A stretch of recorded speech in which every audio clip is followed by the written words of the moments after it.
या देवी सर्वभूतेषु छायारूपेण संस्थिता नमस्तस्यै नमस्तस्यै नमस्तस्यै नमो नमः। आप सभी भक्तगणों को शारदीय नवरात्रि की हार्दिक शुभकामनाएं। माता रानी की कृपा आप सभी भक्तगणों पे सदा बनी रहे, इसी मनोकामना के साथ आज का वीडियो प्रारंभ करते हैं। आज के इस वीडियो में हम श्रवण करेंगे श्री दुर्गा सप्तशती का 5वां अध्याय।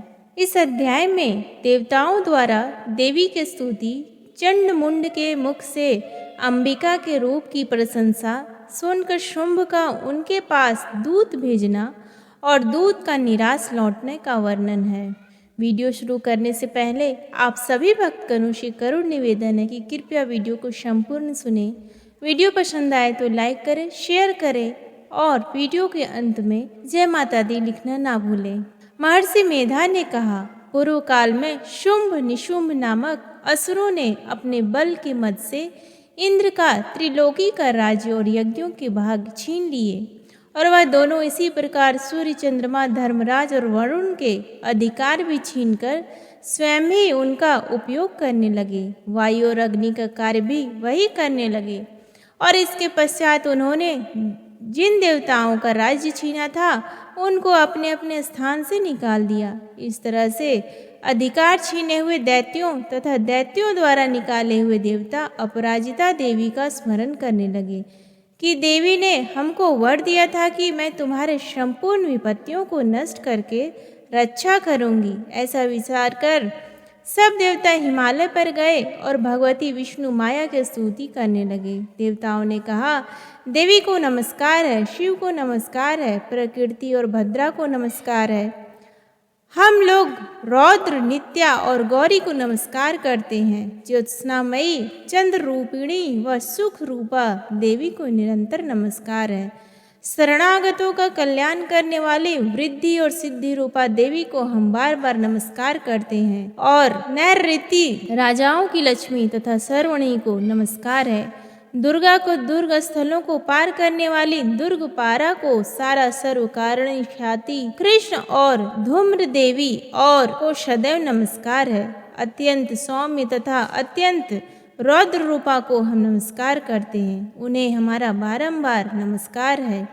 जगत की आधारभूत कृति देवी को बार बार नमस्कार करते हैं। जिस देवी को प्राणी मात्र विष्णु माया कहते हैं उसको नमस्कार है, उसको नमस्कार है, उसको नमस्कार है। जो देवी संपूर्ण प्राणियों में चेतना कहलाती है उसको नमस्कार है, उसको नमस्कार है, उसको नमस्कार है।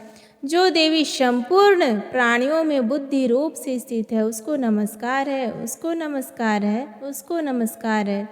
जो देवी सब प्राणियों में निद्रा रूप से विराजमान है उसको नमस्कार है, उसको नमस्कार है, उसको नमस्कार है। जो देवी संपूर्ण प्राणियों में क्षुधा रूप से विराजमान है उसको नमस्कार है, उसको नमस्कार है, उसको नमस्कार है। जो देवी संपूर्ण प्राणियों में छाया रूप से स्थित है उसको नमस्कार है, उसको नमस्कार है, उसको नमस्कार है। जो देवी सब प्राणियों में शक्ति रूप से स्थित है उसको नमस्कार है, उसको नमस्कार है, उसको नमस्कार है। जो देवी संपूर्ण प्राणियों में तृष्णा रूप से स्थित है उसको नमस्कार है, उसको नमस्कार है, उसको नमस्कार है। जो देवी सब प्राणियों में शांति रूप से स्थित है उसको नमस्कार है, उसको नमस्कार है, उसको नमस्कार है। जो देवी सब प्राणियों में जाति रूप से स्थित है उसको नमस्कार है, उसको नमस्कार है, उसको नमस्कार है। जो देवी सब प्राणियों में लज्जा रूप से स्थित है उसको नमस्कार है, उसको नमस्कार है, उसको नमस्कार है। जो देवी संपूर्ण प्राणियों में श्रद्धा रूप से स्थित है उसको नमस्कार है। जो देवी संपूर्ण प्राणियों में कांति रूप से स्थित है, जो देवी सब प्राणियों में लक्ष्मी रूप से स्थित है उसको नमस्कार है। जो देवी संपूर्ण प्राणियों में वृत्ति रूप से स्थित है उसको नमस्कार है।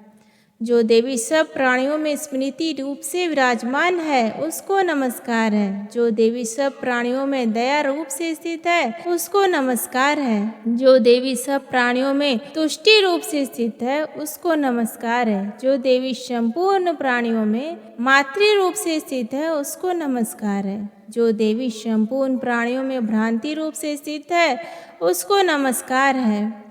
जो देवी संपूर्ण प्राणियों में नित्य व्याप्त रहती है उसको नमस्कार है। जो देवी चैतन्य रूप से संपूर्ण संसार को व्याप्त करके स्थित है उसको नमस्कार है। पूर्व काल में देवताओं ने अपने अभीष्ट फल पाने के लिए जिसकी स्तुति की है और देवराज इंद्र ने बहुत दिनों तक जिसका सेवन किया है वह कल्याण के साधना भूता ईश्वरी हमारा कल्याण और मंगल करे तथा सारी विपत्तियों को नष्ट कर डाले। असुरों के सताए हुए हम संपूर्ण देवता उस परमेश्वरी को इस समय नमस्कार करते हैं तथा जो भक्ति पूर्वक स्मरण किए जाने पर तुरंत ही सब विपत्तियों को नष्ट कर देती है वह जगदम्बा इस समय भी हमारा मंगल करके हमारी समस्त विपत्तियों को दूर करे। महर्षि मेधा ने कहा, हे राजन, इस प्रकार जब देवता स्तुति कर रहे थे तो उसी समय पार्वती देवी गंगा में स्नान करने के लिए आई। तब उनके शरीर से प्रकट होकर शिवा देवी बोली, शुंभ दैत्य के द्वारा स्वर से निकले हुए और निशुंभ से हारे हुए यह देवता मेरी स्तुति कर रहे हैं। पार्वती के शरीर से अंबिका निकली थी, इसलिए उसको संपूर्ण लोक में कौशिकी कहते हैं। कौशिकी के प्रकट होने के पश्चात पार्वती देवी के शरीर का रंग काला हो गया और वह हिमालय पर रहने वाली कालिका देवी के नाम से प्रसिद्ध हुई। फिर शुंभ और निशुंभ के दूत चंडमुंड वहां आए और उन्होंने परम मनोहर रूप वाले अंबिका देवी को देखा। फिर वह शुंभ के पास जाकर बोले, महाराज, एक अत्यंत सुंदर स्त्री हिमालय को प्रकाशित कर रही है। वैसा रंग रूप आज तक हमने किसी स्त्री में नहीं देखा है। हे असुरेश्वरी, आप यह सब पता लगाएं कि वह कौन है और उसको ग्रहण कर लें। वह स्त्री स्त्रियों में रत्न है। वह अपनी कांति से 10 दिशाओं को प्रकाशित करती हुई वहाँ स्थित है, इसलिए आपका उसको देखना उचित है। हे प्रभु, तीनों लोकों के हाथी, घोड़े और मणि इत्यादि जितने रत्न हैं वह सब इस समय आपके घर में शोभायमान है। हाथियों में रत्न रूप ऐरावत हाथी और उच्चैश्रवा नामक घोड़ा तो आप इंद्र से ले आए हैं। हंसों द्वारा जुता हुआ विमान जो कि ब्रह्मा जी के पास था अब आपके पास है, और यह महापद्य नामक खजाना आपके कुबेर से छीना है। समुद्र ने आपको सदा खिले हुए फूलों की किंजलकिनी नामक माला दी है। वरुण का कंचन की वर्षा करने वाला छत्र आपके पास है। रथों में श्रेष्ठ प्रजापति का रथ भी आपके पास ही है। हे दैत्येंद्र, मृत्यु से उत्क्रांति नामक शक्ति भी आपने छीन ली है और वरुण का पास भी आपके भ्राता निशुंभ के अधिकार में है। और जो अग्नि में न जल सके ऐसे 2 वस्त्र भी अग्निदेव ने आपको दिए हैं। हे दैत्यराज, इस प्रकार सारे रत्न रूपी वस्तुएं आप संग्रह कर चुके हैं, तो फिर आप यह कल्याणकारी स्त्रियों में रत्न रूप अनुपम स्त्री आप क्यों नहीं ग्रहण करते? महर्षि मेधा बोले, चंडमुंड का यह वचन सुनकर शुंभ ने विचारा कि सुग्रीव को अपना दूत बनाकर देवी के पास भेजा जाए। प्रथम उसको सब कुछ समझा दिया और कहा कि वहां जाकर तुम उसको अच्छी तरह से समझाना और एक उपाय उस करना जिससे वह प्रसन्न होकर तुरंत मेरे पास चली आए। भली प्रकार समझाकर कहना। दूत सुग्रीव पर्वत के उस रमणीय भाग में पहुंचा जहां देवी रहती थी। दूत ने कहा, हे देवी, दैत्यों का राजा शुंभ जो इस समय तीनों लोकों का स्वामी है, मैं उसको दूत हूँ और यहाँ तुम्हारे पास आया हूँ। संपूर्ण देवता उसकी आज्ञा एक स्वर से मानते हैं। अब जो कुछ उसने कहा है वह सुनो। उसने कहा है, इस समय संपूर्ण त्रिलोकी में मेरे वश में है और संपूर्ण यज्ञों के भाग को पृथक पृथक मैं ही लेता हूँ और तीनों लोकों में जितने श्रेष्ठ रत्न हैं वह सब मेरे पास है। देवराज इंद्र का वाहन ऐरावत मेरे पास है जो मैंने छीन लिया है। उच्चैश्रवा नामक घोड़ा जो कि क्षीर सागर मंथन करने से प्रकट हुआ था उन देवताओं ने मुझे समर्पित किया है। हे सुंदरी, इनके अतिरिक्त और भी जो रत्न आभूषण पदार्थ देवताओं के पास थे वह सब मेरे पास है। हे देवी, मैं तुम्हें संसार की स्त्रियों में रत्न मानता हूँ क्योंकि रत्नों का उपभोग करने वाला मैं ही हूँ। हे चंचल कटाओं वाली सुंदरी, अब यह मैं तुझ पर छोड़ता हूँ कि तू मेरे या मेरे भाई महापराक्रमी निशुंभ की सेवा में आ जाए। यदि तू मेरे वरेगी तो तुझे अतुल महान ऐश्वर्य की प्राप्ति होगी। अतः तुम अपनी बुद्धि से यह विचार कर मेरे पास चली आओ। महर्षि मेधा ने कहा, दूत के ऐसा कहने पर संपूर्ण जगत का कल्याण करने वाली भगवती दुर्गा मन ही मन मुस्कुराई और इस प्रकार कहने लगी, देवी ने कहा, हे दूत, तू जो कुछ कह रहा है वह सत्य है और इसमें किंचित मात्र भी झूठ नहीं है। शुंभ इस समय तीनों लोकों का स्वामी और निशुंभ भी उसी की तरह पराक्रमी है, किंतु इसके संबंध में मैं जो कुछ प्रतिज्ञा कर चुकी हूँ उसे मैं कैसे झुठला सकती हूँ। अतः तू मैंने जो प्रतिज्ञा की है उसे सुन। जो मुझे युद्ध में जीत लेगा और मेरे अभिमान को खंडित करेगा तथा बल में मेरे समान होगा वही मेरा स्वामी होगा। इसलिए शुंभ अथवा निशुंभ यहाँ आवे और युद्ध में जीतकर मुझसे विवाह कर ले। इसमें भला देर ही क्या आवश्यकता। दूत ने कहा, हे देवी, तुम अभिमान में भरी हुई हो, मेरे सामने तुम ऐसी बात ना करो। इस त्रिलोकी में मुझे तो ऐसा कोई दिखाई नहीं देता जो कि शुंभ और निशुंभ के सामने ठहर सके। हे देवी, अब अन्य देवताओं में से कोई शुंभ व निशुंभ के समान युद्ध में ठहर नहीं सकता, तो तुम जैसी स्त्री उनके सामने रणभूमि में ठहर सकेगी। जिन शुंभ आदि असुरों के सामने इंद्र आदि देवता नहीं ठहर सके, तो फिर तुम अकेली स्त्री उनके सामने कैसे ठहर सकोगी। अतः तुम मेरा कहना मानकर उनके पास चली आओ, नहीं तो जब वह तुम्हें केश पकड़कर घसीटते हुए ले जाएंगे तो तुम्हारा गौरव नष्ट हो जाएगा। इसलिए मेरी बात मान लो। देवी ने कहा, जो कुछ तुमने कहा ठीक है। शुंभ और निशुंभ बड़े बलवान हैं, लेकिन मैं क्या कर सकती हूँ क्योंकि मैं बिना विचारे प्रतिज्ञा कर चुकी हूँ। इसलिए तुम जाओ और मैंने जो कुछ कहा वह कह दो। सब आदरपूर्वक असुरेंद्र से कह दो। इसके पश्चात जो वह उचित समझे करे। प्रेम से बोलिए दुर्गा माता की जय। धन्यवाद। या देवी सर्वभूतेषु शांति रूपेण संस्थिता नमस्तस्यै नमस्तस्यै नमस्तस्यै नमो नमः। माता रानी की कृपा आप सभी भक्तगणों पे सदा बनी रहे, यही मनोकामना के साथ आज का वीडियो प्रारंभ करते हैं। आज की इस वीडियो में हम श्रवण करेंगे श्री दुर्गा सप्तशती का 6वां अध्याय। वीडियो शुरू करने से पहले आप सभी भक्तगणों से करुण निवेदन है कि कृपया वीडियो को संपूर्ण सुने। वीडियो पसंद आए तो लाइक करें, शेयर करें और जय माता दी लिखना ना भूलें। श्री दुर्गा सप्तशती अध्याय 6, इसमें धूम्रलोचन वध का वर्णन है। महर्षि मेधा ने कहा, देवी की बात सुनकर दूत क्रोध में भरा हुआ वहां से असुरेंद्र के पास पहुंचा और सारा वृत्तांत उसे कह सुनाया। दूत की बात सुन असुरेंद्र के क्रोध का पारावर न रहा और उसने अपने सेनापति धूम्रलोचन से कहा, धूम्रलोचन, तुम अपनी सेना सहित शीघ्र वहां जाओ और उस दुष्टा के केसों को पकड़कर उसे घसीटते हुए यहाँ ले आओ। यदि उसकी रक्षा के लिए कोई दूसरा खड़ा हो, चाहे वह देवता, यक्ष अथवा गंधर्व ही क्यों ना हो, उसको तुम अवश्य मार डालना। महर्षि मेधा ने कहा, शुंभ के इस प्रकार आज्ञा देने पर धूम्रलोचन 60,000 राक्षसों की सेना को साथ लेकर वहां पहुंचा और देवी को देख ललकार कर कहने लगा, अरे तू अभी शुंभ और निशुंभ के पास चल। यदि तू प्रसन्नतापूर्वक मेरे साथ न चलेगी तो मैं तेरे केशों को पकड़ घसीटता हुआ तुझे ले चलूंगा। देवी बोली, असुरेंद्र का भेजा हुआ तेरे जैसा बलवान यदि बलपूर्वक मुझे ले जाएगा तो ऐसी दशा में मैं तुम्हारा कर ही क्या सकती हूँ। महर्षि मेधा ने कहा, ऐसा कहने पर धूम्रलोचन उसकी ओर लपका, किंतु देवी ने उसे अपनी हुंकार से ही भस्म कर डाला। यह देखकर असुर सेना क्रुद्ध होकर देवी की ओर बढ़ी, परंतु अंबिका ने उन पर तीखे बाणों, शक्तियों तथा फरसों की वर्षा आरंभ कर दी। इतने में देवी का वाहन भी अपनी ग्रीवा के बालों को झटकता हुआ और बड़ा भारी शब्द करता हुआ असुर सेना में कूद पड़ा। उसने कई असुर अपने पंजों से, कई अपने जबड़ों से और कई को धरती पर पटक कर अपने दाढ़ों से घायल करके मार डाला। उसने कई असुरों के अपने नख से पेट फाड़ डाले और कई असुरों का तो केवल थप्पड़ मारकर सिर धड़ से अलग कर दिया।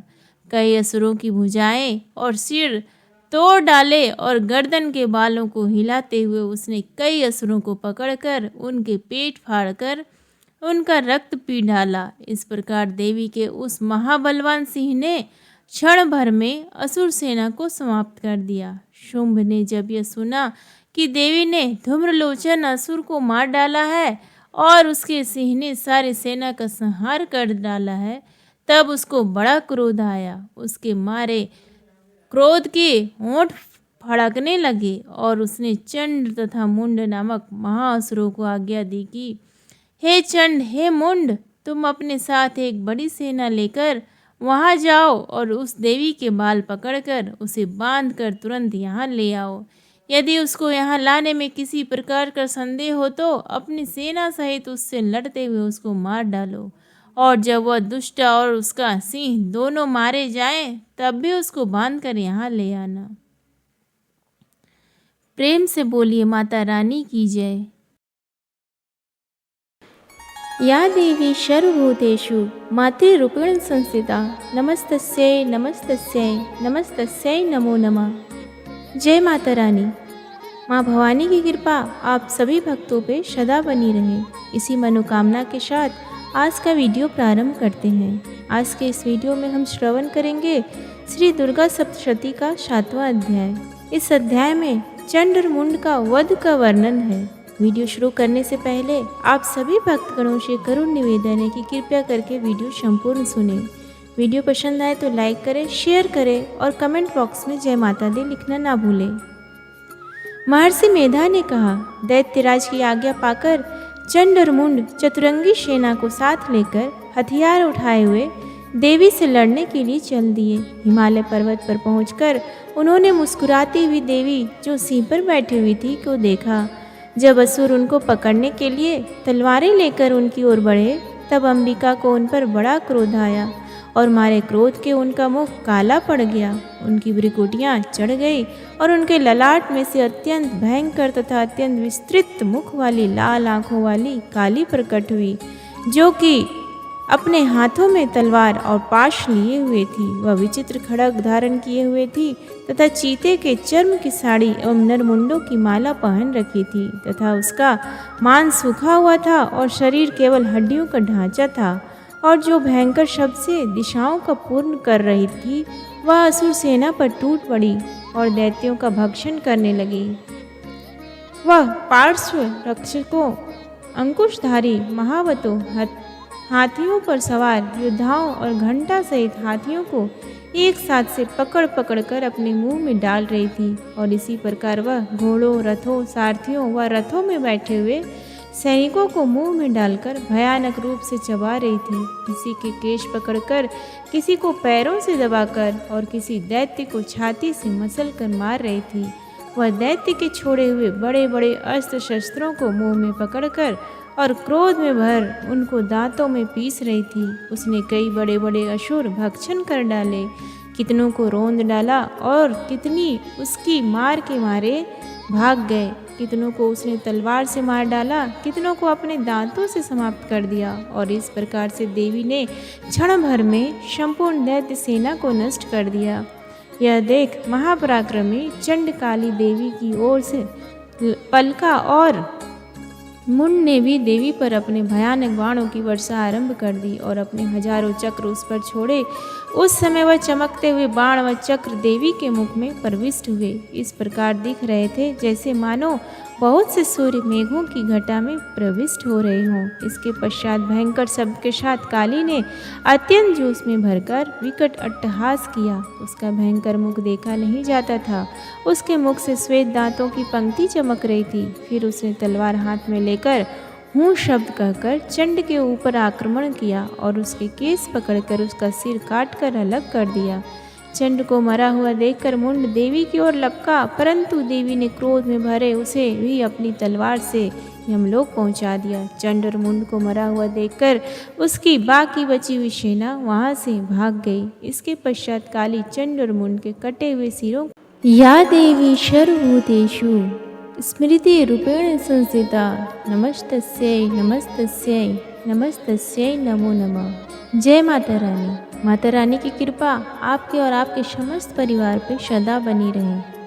इसी मनोकामना के साथ आज का वीडियो प्रारंभ करते हैं। आज के वीडियो में हम श्रवण करेंगे श्री दुर्गा सप्तशती का 8वां अध्याय। इस अध्याय में रक्त बीज वध का वर्णन है। वीडियो शुरू करने से पहले आप सभी भक्तगणों पे करुण निवेदन है कि कृपया वीडियो को संपूर्ण सुने, वीडियो को लाइक करें, शेयर करें और कमेंट बॉक्स में जय माता दी लिखना ना भूलें। महर्षि मेधा ने कहा, चंड और मुंड नामक असुरों को मारे जाने से और बहुत सी सेना के नष्ट हो जाने से असुरों के राजा प्रतापी शंभु ने क्रोध युक्त होकर अपनी संपूर्ण सेना को युद्ध के लिए तैयार होने की आज्ञा दी। उसने कहा, अब उदय युद्ध नामक 86 असुर सेनापति अपनी सेनाओं के साथ युद्ध के लिए जाएं और कंबु नामक 84 सेनापति भी युद्ध के लिए जाएं और कोटि वीर नामक 50 सेनापति और धौम्रकुल नाम के 100 सेनापति प्रस्थान करें। कालक, दौहृद, मौर्य और कालके यह दैत्य भी मेरी आज्ञा से सजकर युद्ध के लिए कूच करें। भयानक शासन करने वाला असुरों का स्वामी शुंभ इस प्रकार आज्ञा देकर बहुत बड़ी सेना के साथ युद्ध के लिए चला। उसकी सेना को अपनी ओर आता देख चंडिका ने अपनी धनुष की टंकारों से पृथ्वी और आकाश के बीच का भाग गुंजा दिया। हे राजन, इसके पश्चात देवी के सिंह ने दहाड़ना आरंभ कर दिया और अंबिका के घंटे के शब्दों ने उस ध्वनि की ओर भी बढ़ा। धनुष की टंकार, शेर की दहाड़ और घंटे के शब्द से पृथ्वी और आकाश के बीच का भाग गूंज उठा और इसके साथ ही देवी ने अपने मुख का भी और भी भयानक बना लिया। ऐसे भयंकर शब्द को सुनकर राक्षसी सेना ने देवी तथा सिंह को चारों ओर से घेर लिया। हे राजन, उस समय दैत्यों के नाश के लिए और देवताओं के हित के लिए ब्रह्मा, शिव, कार्तिकेय, विष्णु तथा इंद्र आदि देवताओं की शक्तियाँ जो अत्यंत पराक्रम और बल से संपन्न थी, उनके शरीर से निकलकर उसी रूप में चंडिका देवी के पास गई। जिस देवता का जैसा रूप था, जैसे आभूषण थे और जैसा वाहन था, वैसा ही रूप, आभूषण और वाहन लेकर उन देवताओं की शक्तियाँ दैत्यों से युद्ध करने के लिए आई। हंस युक्त विमान में बैठकर और रुद्राक्ष की माला तथा कमंडलू धारण करके ब्रह्मा जी की शक्ति आई। वृषभ पर सवार होकर, हाथ में त्रिशूल लेकर, महानाग का कंकण पहनकर और चंद्र रेखा से भूषित होकर भगवान शंकर की भांति शक्ति महेश्वरी आए और मोर पर आरूढ़ होकर हाथ में शक्ति लिए दैत्यों से युद्ध करने के लिए कार्तिकेय जी की शक्ति उन्हीं का रूप धारण करके आई। भगवान विष्णु की शक्ति गरुड़ पर सवार होकर शंख, चक्र, श्रांग, गदा, धनुष तथा खड़ग हाथ में लिए हुए। श्री हरि की शक्ति वाराही वाराह का शरीर धारण करके आई और नरसिंह के समान शरीर धारण करके उनकी शक्ति नारसिंह भी आई। उसकी गर्दन के झटकों से आकाश के तारे टूट पड़ते थे और इसी प्रकार देवराज इंद्र की शक्ति ऐन्द्री भी ऐरावत के ऊपर सवार होकर आई। पश्चात इन देव शक्तियों से घिरे हुए भगवान शंकर ने चंडिका से कहा, मेरी प्रसन्नता के लिए तुम शीघ्र ही इन असुरों को मारो। इसके पश्चात देवी के शरीर में से अत्यंत उग्र रूप वाली और सैकड़ों गिदड़ियों के समान आवाज करने वाली चंडिका शक्ति प्रकट हुई। उस अपराजिता देवी ने धूमिल जटा वाले भगवान श्री शंकर जी से कहा, हे प्रभु, आप मेरी ओर से दूत बनकर शुंभ और निशुंभ के पास जाइए और उन अत्यंत गर्वीले दैत्यों से कहिए तथा उनके अतिरिक्त और भी जो दैत्य वहाँ युद्ध के लिए उपस्थित हों, उनसे भी कहिए, जो तुम्हें अपने जीवन रहने की इच्छा हो तो त्रिलोकी पर राज्य इंद्र को दे दो। देवताओं को उनका यज्ञ भाग मिलना आरंभ हो जाए और तुम पाताल को लौट जाओ।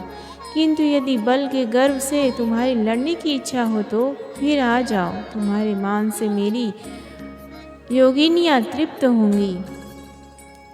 चूँकि उस देवी ने भगवान शंकर को दूत के कार्य में नियुक्त किया था, इसलिए वह संसार में शिवदूती के नाम से भी विख्यात हुई। भगवान शंकर से देवी का संदेश पाकर उन दैत्यों के क्रोध का कोई आर पार न रहा और वह जिस स्थान पर देवी विराजमान थी वहां पहुँचे और जाने के साथ ही उस पर बाणों की शक्तियों से वर्षा करने लगी। देवी ने उनके फेंके हुए बाणों, शक्तियों, त्रिशूल और फरसों को अपने बाणों से काट डाला और काली देवी उस देवी के साथ आगे बढ़ी। खड़ी होकर शत्रुओं को त्रिशूल से विदीर्ण करने लगी और खटवांग से कुचलने लगी। ब्रह्माणी जिस तरफ दौड़ती उसी तरफ अपने कमंडलों का जल छिड़क कर दैत्यों के वीर व बल को नष्ट कर देती थी। और इसी प्रकार महेश्वरी त्रिशूल से, वैष्णवी चक्र से और अत्यंत कोप वाली कौमारी शक्ति द्वारा असुरों को मार रही थी। और ऐन्द्री के बाजू के प्रहार से सैकड़ों दैत्य रक्त की नदियां बहाते हुए पृथ्वी पर सो गए। वाराही ने कितने ही राक्षसों को अपने थूथन द्वारा मृत्यु के घाट उतार दिया।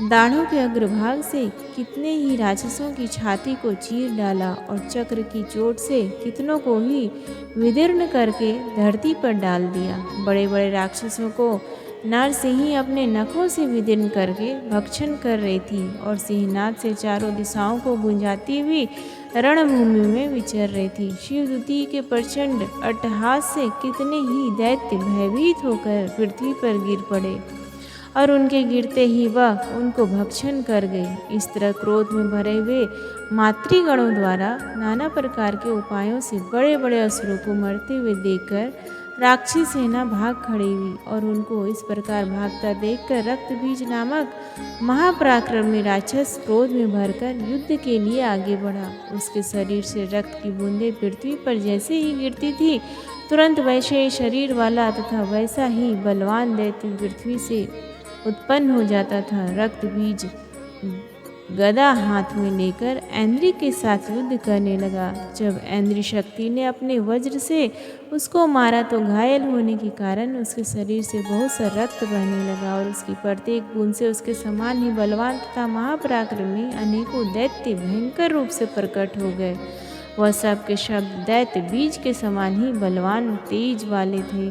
वह भी भयंकर अस्त्र शस्त्र लेकर देवियों के साथ लड़ने लगी।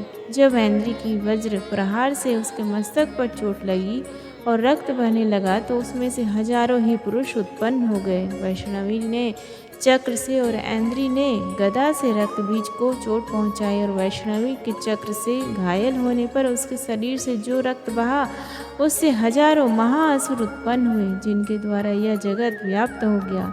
कौमारी ने शक्ति से, वाराही ने खड़ग से और माहेश्वरी ने त्रिशूल से उसको घायल किया। इस प्रकार क्रोध में भरकर उस महादैत्य ने सब मातृशक्तियों पर पृथक पृथक गदा से प्रहार किया और माताओं ने शक्ति तथा शूल इत्यादि से उसको बार बार घायल किया।